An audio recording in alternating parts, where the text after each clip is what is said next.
Halo, Assalamualaikum warahmatullahi wabarakatuh. Welcome back to my channel at SAC.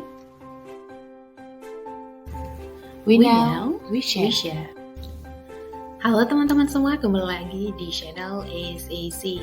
Pada sharing kali ini kita akan membahas tentang implementasi prinsip-prinsip dari Universal Design for Learning. Universal Design for Learning adalah kerangka kerja dengan seperangkat prinsip untuk belajar dan mengajar. Berdasarkan wawasan ilmiah tentang bagaimana manusia belajar, supaya dalam meningkatkan serta mengoptimalkan pengajaran dan pembelajaran bagi peserta didik yang memiliki kebutuhan belajar yang beragam, termasuk peserta didik penyandang disabilitas.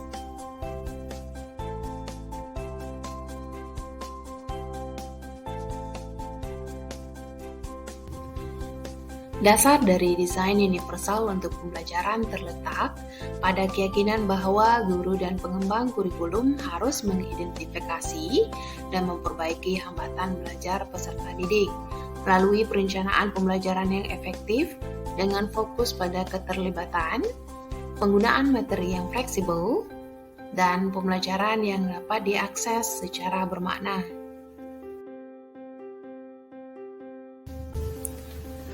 Berikut adalah tujuan dari Universal Design for Learning, yaitu memberikan kesempatan yang sama bagi semua peserta didik untuk berhasil, menciptakan lingkungan belajar yang menantang, bermakna dan fleksibel yang bekerja untuk semua peserta didik, mengembangkan berbagai metode pengajaran untuk menghilangkan hambatan belajar, dan membantu peserta didik untuk menjadi pembelajar yang mahir. Nah, selanjutnya ada prinsip-prinsip dari Universal Design for Learning. Ada 3 prinsip dari UDL. Yang pertama adalah multiple means of engagement, dan yang kemudian ada multiple means of representation, dan yang terakhir ada multiple means of action and expression. Multiple means of engagement yaitu melakukan berbagai cara keterlibatan peserta didik dalam mendukung pembelajaran efektif, yaitu mengapa kita belajar, mempertimbangkan bagaimana melibatkan peserta didik guna merangsang minat dan memotivasi dalam proses belajar melalui kegiatan seperti pembelajaran kolaboratif, permainan dan simulasi nyata dan virtual.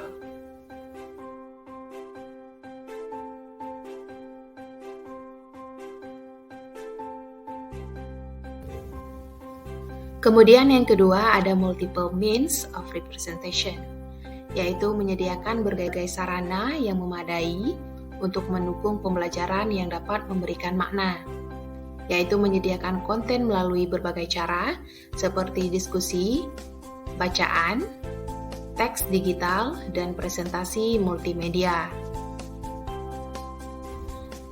Prinsip UDL yang terakhir adalah multiple means of action and expression, yaitu menyediakan berbagai cara berupa tindakan dan ekspresi dalam upaya mendukung proses pembelajaran yang strategis, yaitu bagaimana kita belajar, memberikan kesempatan kepada siswa untuk menunjukkan pemahaman mereka dalam berbagai cara seperti melalui tes atau makalah, melalui seni, presentasi multimedia, dan rekaman digital. Ada beberapa tahapan kerangka UDL dalam merencanakan pembelajaran. Yang pertama ada advokasi. Dalam konteks desain universal untuk pembelajaran, tahapan advokasi dapat dilakukan dengan melakukan komunikasi secara persuasif dalam upaya membangun kesadaran bagi semua, baik guru maupun peserta didik mengenai konsep keberagaman. Tahap advokasi ini diharapkan dapat membangun kesadaran akan adanya kebutuhan yang beragam dari setiap peserta didik, rasa saling menghargai, percaya diri, dan dapat memotivasi semua agar saling bersinergi guna melakukan perubahan dalam pembelajaran untuk keberhasilan bersama. Yang kedua, ada akomodasi.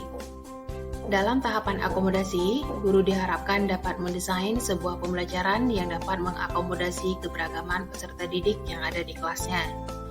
Agar guru dapat memberikan akomodasi yang sesuai dengan keberagaman peserta didiknya, guru harus terlebih dahulu melakukan pemetaan mengenai keberagaman gaya belajar peserta didik, keberagaman minat, dan juga melakukan asesmen sehingga guru dapat mendapatkan profil belajar peserta didik atau PBS guna mengetahui kebutuhan belajarnya.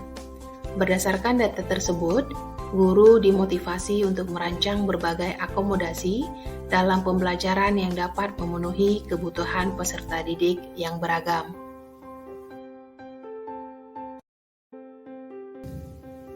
Yang terakhir ada aksesibilitas. Tahap aksesibilitas ini adalah tahapan yang paling diharapkan, yaitu tahapan di mana terciptanya lingkungan belajar yang telah direkayasa di mana akomodasi dan dukungan yang guru berikan telah mengakomodasi keberagaman peserta didik, sehingga terpenuhinya kebutuhan belajarnya. Hanya ini saja pembahasan kita pada sharing kali ini. Thank you for watching.